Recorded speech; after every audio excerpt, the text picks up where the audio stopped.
des architectes paysagistes. Je vous invite à un voyage dans l'art des jardins, à la rencontre de ceux qui les font vivre, les étudient et les imaginent.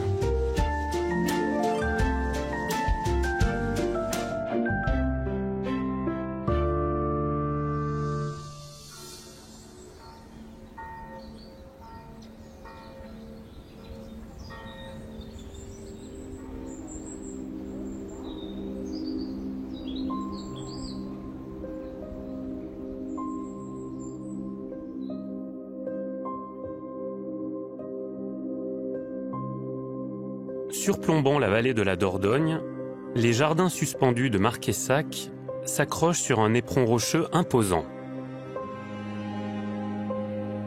Le long de falaises millénaires, les limites de ce jardin semblent se confondre avec l'horizon.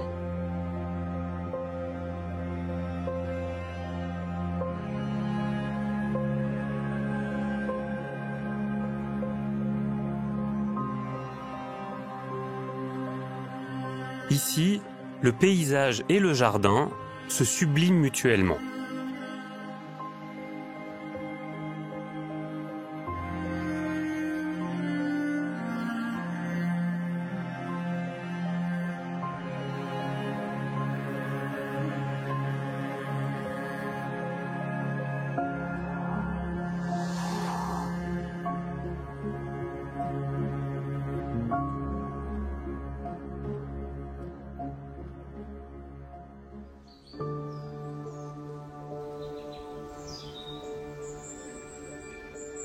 Les origines du domaine remontent au XVIIe siècle. À l'orée d'une forêt de charmes, de chênes et de buis sauvages, le domaine de Marquessac inclut quelques fermes et des terres agricoles de la vallée. Au XIXe siècle, un notable de la région, Julien de Serval, acquiert la propriété. Il y réalise les premiers jardins d'agrément en y plantant 150 000 pieds de buis. Pourtant, ses héritiers abandonneront petit à petit le jardin.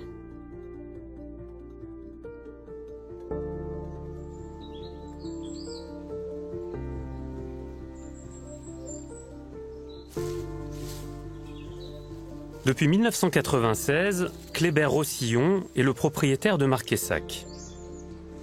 Fasciné par le lieu depuis son enfance, il fera de ses jardins délaissés un magnifique domaine ouvert au public et aujourd'hui classé comme jardin remarquable.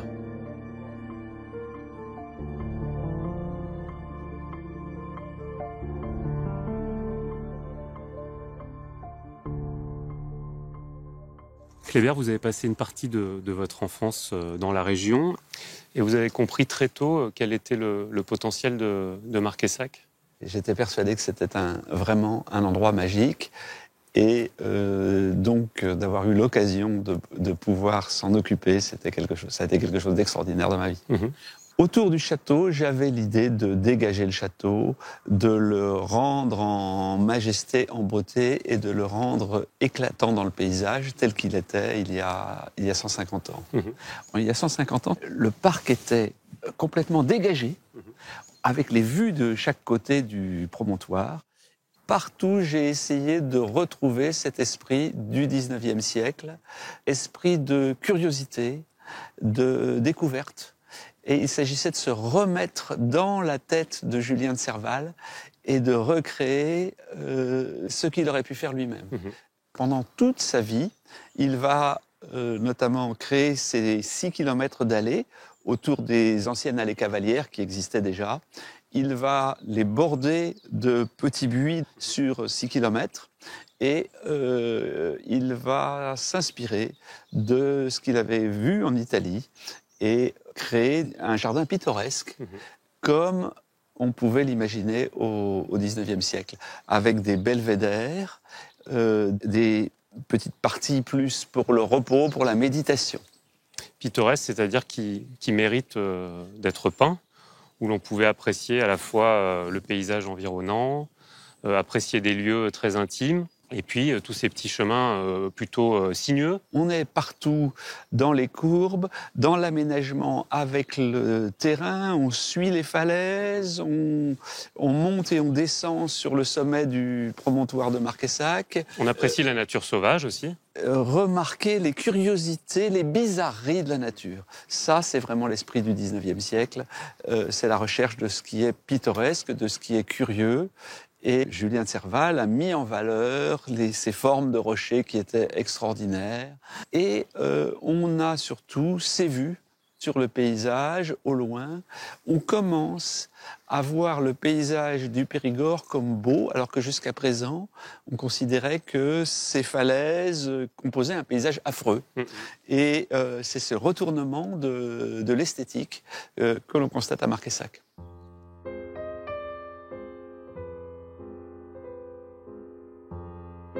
Longtemps, le paysage du Périgord noir fut mal considéré. Du XVIIIe siècle au début du XXe siècle, l'activité principale de la région était la production de charbon et de fer. Sur cette terre pauvre, les fumées des cheminées venaient obscurcir encore plus une forêt déjà sombre et épaisse.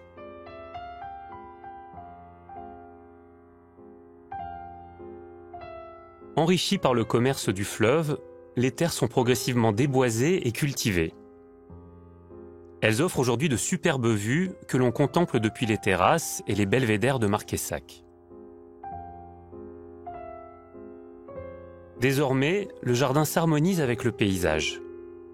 Épousant la courbe des collines environnantes, le bastion est l'un des jardins emblématiques du domaine.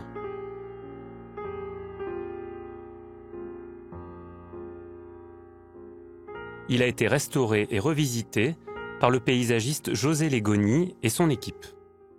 José, lorsque vous arrivez en 1996, le bastion, c'est-à-dire ce grand parterre de buis, n'avait rien à voir avec ce que l'on a aujourd'hui sous les yeux, c'est-à-dire un parterre parfaitement maintenu et moutonnant. Absolument. C'était un jardin en partie abandonné, mais maintenu un peu dans sa misère, on va dire. À minima. Voilà, à minima. Rien n'est lisible en fait. Et le dessin n'est plus visible du tout. Les buis sont beaucoup plus hauts, très déplumés de la base, ce qui fait que ça fait quelque chose de flou et de dégarni vers le sol. Du coup, on a rabattu sévèrement. Rabattu, c'est-à-dire que vous les avez les a coupés. retaillés très courts aux endroits qu'ils demandaient, en essayant d'imaginer des formes les plus douces possibles. Donc vous êtes venu sculpter à l'intérieur, en fait, c'est ça ? Absolument. Ouais. Alors pour faire ces formes, vous vous êtes basé sur des plans. Vous aviez des éléments qui étaient encore lisibles ? Sur de la documentation sur les jardins romantiques de l'époque, des années 1850, on va dire Napoléon III ou Louis-Philippe. L'esprit romantique date de cette époque-là, et je me suis basé là-dessus. Par contre, tout ce qui est taille propre, on a inventé des formes pour faire quelque chose de plus original. Et vous les avez inventés au fur et à mesure ou Au fur et à mesure. D'accord. Le matin, on décidait, dans un petit coin, de faire telle et telle chose, en espérant que ça allait se relier avec les suivants ensuite. Alors même si vous nous dites que tout ça se fabrique de manière un peu empirique, on a quand même l'impression qu'on a des massifs qui nous racontent un peu des petites histoires. On n'a pas le même massif ici et le même massif là, par exemple. Ici, on a des petites têtes qui semblent dépasser des buis. Et puis ici, on a l'impression d'avoir des pions de Là, jeux c'est la d'échecs. protection. Ils sont protégés par le rocher. Et il y a une petite foule d'amis qui est venue se réfugier là, dans l'angle du bastion. Et qui sortent la tête. Ils ont les gardiens à côté qui surveillent le paysage en général. Et puis à l'intérieur, après, ils peuvent aller se promener et se retirer là dans le petit coin. Tout le monde y voit ce qu'il veut bien y voir. Voilà, ça permet de rêver. C'est pour ça qu'il y a du romantique dans l'air.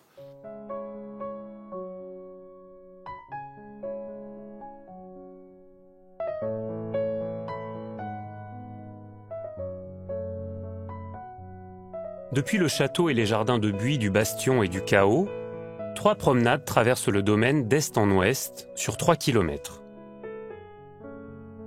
La Grande Allée Cavalière, au nord, creusée de manière rectiligne dans la roche, traverse une vaste forêt de charme. Depuis l'allée des Romarins, la promenade des hauteurs surplombe l'ensemble du domaine, en passant par la rotonde, le calvaire, l'allée des Arches et la cabane en cloche. Depuis la chapelle, la promenade des falaises longe la façade sud jusqu'aux cascades.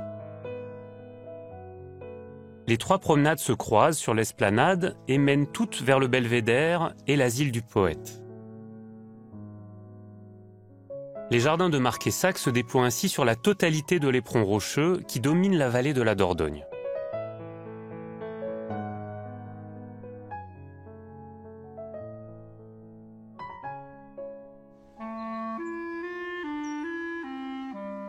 Les promenades offrent de multiples atmosphères, ponctuées de découvertes pédagogiques.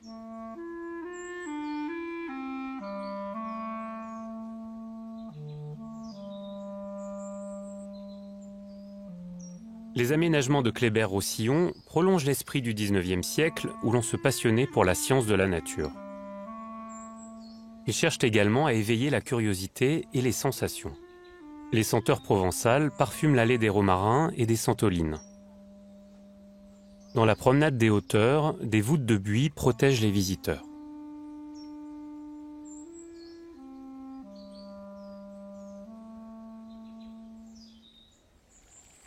Plus haut, le silence est rompu par le murmure d'un chemin d'eau.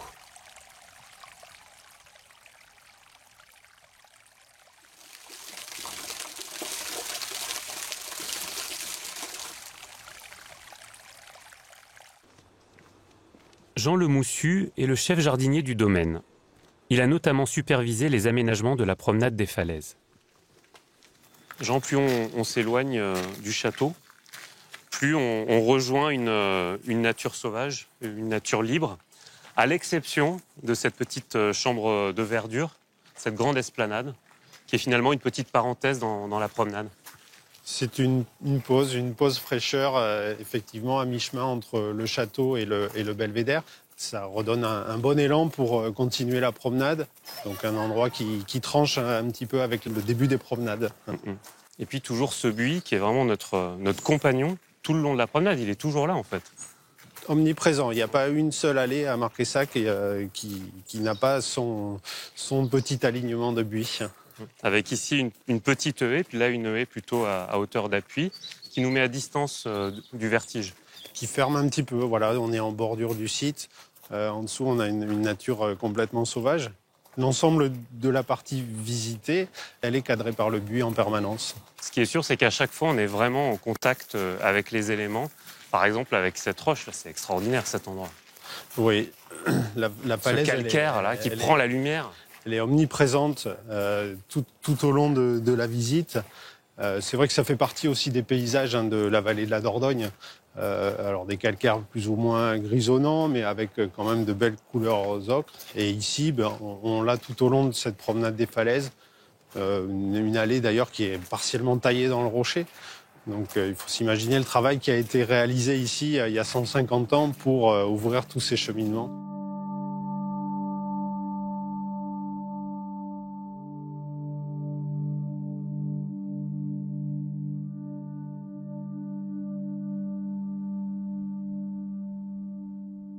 Ce qui est remarquable, c'est que vous n'avez pas beaucoup de matériaux à Marquessac. Le buis, le chêne vert d'ailleurs, qui est taillé comme le buis par moment, la pierre, et qu'avec ces quelques matériaux, vous arrivez à diversifier les effets, les atmosphères, à décliner tous ces matériaux dans toutes leurs formes. Oui, sous différentes formes. La pierre taillée ici dans la falaise, les sous petits forme de murets construits, les cabanes en pierre sèche qui ponctuent la promenade, la toiture en lauze aussi. C'est la même pierre locale qui est utilisée de façon différente, tout comme le buis qu'on retrouve taillé en haie, en forme ou complètement à l'état sauvage avec des buis qui font plus de 10 mètres de haut encore aujourd'hui. Et puis les arbres, ici les chênes verts, qui jouent leur rôle, c'est assez clair ici, de cadrage. De cadrage. Il y a un paysage extraordinaire tout autour de Marquessac. Le site a été aménagé ici d'ailleurs en raison de tout cet environnement. Et il a fallu retravailler un petit peu tous ces points de vue en gardant quand même l'ambiance boisée qui s'est développée depuis 150 ans.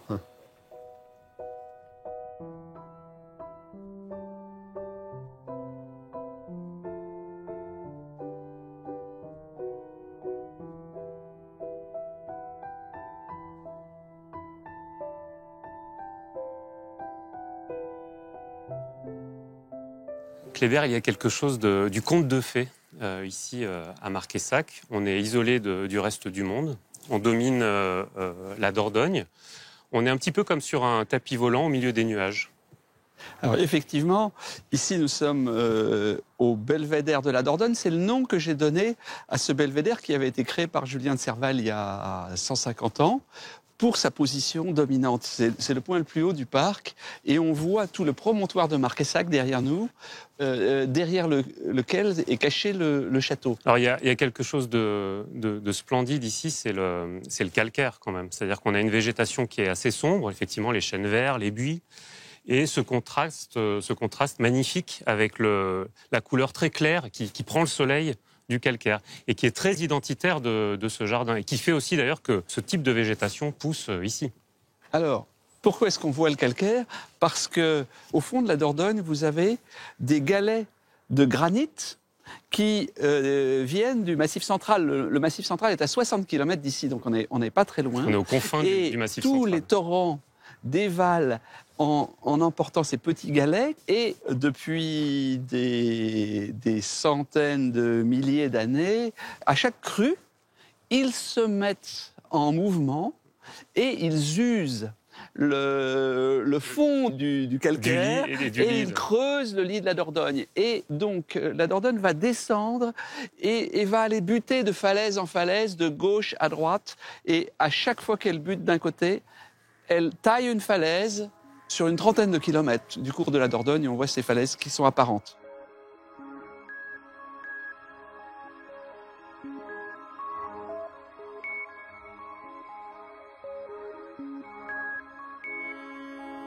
Le terrain calcaire de la Dordogne plaît au buis.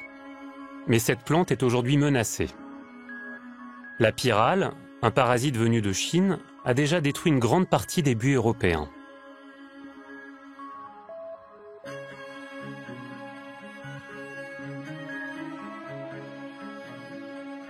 La Dordogne n'a pas été épargnée. Elle a déjà vu disparaître la plupart de ses buis. À l'heure actuelle, Marquessac résiste grâce au travail intensif de ses jardiniers qui les traitent de jour comme de nuit.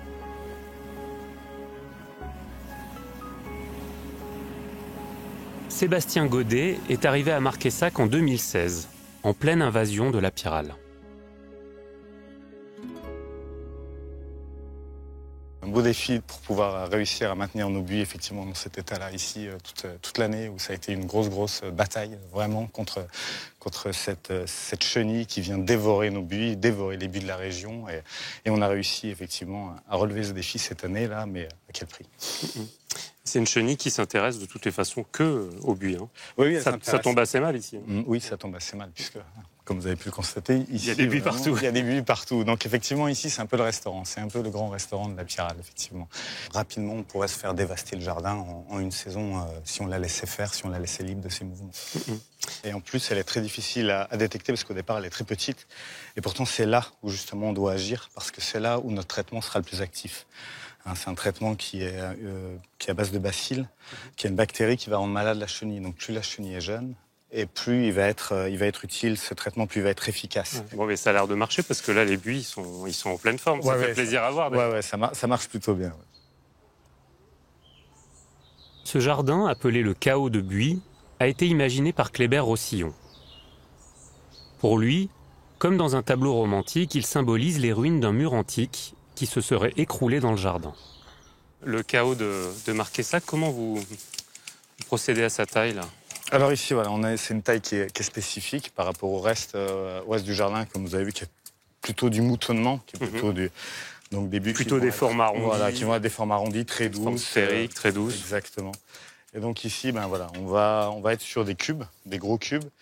Et comme vous voyez là, mes collègues qui sont en train donc de tailler ce cube-là à l'aide d'un gabarit. De gabarits comme ça, qui sont exactement de la même taille, parce que chaque forme a la même taille. C'est simplement qu'avec ce plateau, on va venir travailler sur l'inclinaison, sur la pente. Là, c'est presque bon sur le haut. Là, c'est plutôt propre. Là c'est du fignolage. C'est du fignolage. Et en fait, on va venir s'appuyer ici simplement au départ et faire vraiment cette première partie ici pour vraiment être propre, et en plus nous donner après la base pour venir continuer, en sachant qu'on va faire de même sur les côtés. Donc après, on n'a plus qu'à revenir vers le centre, en balayant et en respectant un maximum la hauteur qu'on a déjà sur chaque côté. Alors pourquoi plus la cisaille que le taille-haie? Alors la cisaille plutôt que le taille-haie, c'est pas pour faire joli, c'est pas pour les visiteurs. Pas pour le folklore. C'est pas pour le folklore, c'est vraiment pour deux raisons. Alors déjà, premièrement, esthétique, parce que comme on peut le voir, les coupes sont franches, les coupes sont nettes. Si par contre on utilisait un taille-haie, cette fois-ci, on irait arracher beaucoup plus. Donc du coup, on serait quand même obligé de repasser la cisaille dessus pour avoir quelque chose de lisse. Et en plus de ça, on est aussi sur quelque chose de sanitaire. C'est-à-dire qu'en arrachant, on va vraiment faire des cicatrices plus importantes au niveau du buis. En arrachant, avec le taille-haie. Donc du coup, ça va vraiment demander beaucoup d'énergie à la plante pour venir se cicatriser et se refermer. Et après, l'avantage qu'il y a ici aussi, quand on passe à cette saison de taille là, qui dure pendant 3 mois, cette grosse saison de taille va nous permettre, nous les jardiniers, de nous réapproprier totalement les jardins, de pouvoir avancer petit à petit. On va partir du début des jardins pour se retrouver au fond des jardins et retrouver des endroits qu'on a peut-être un peu délaissés pendant la saison estivale. Et voilà, se réapproprier le jardin, quoi.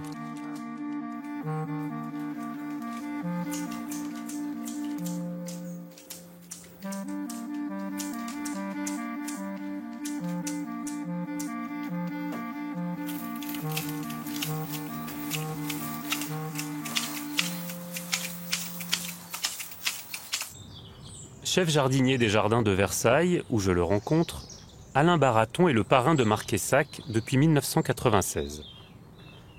Selon lui, ce jardin joue un rôle considérable dans l'histoire patrimoniale du buis de France et d'Europe. Alain Baraton, est-ce que Marquessac est un jardin de jardiniers?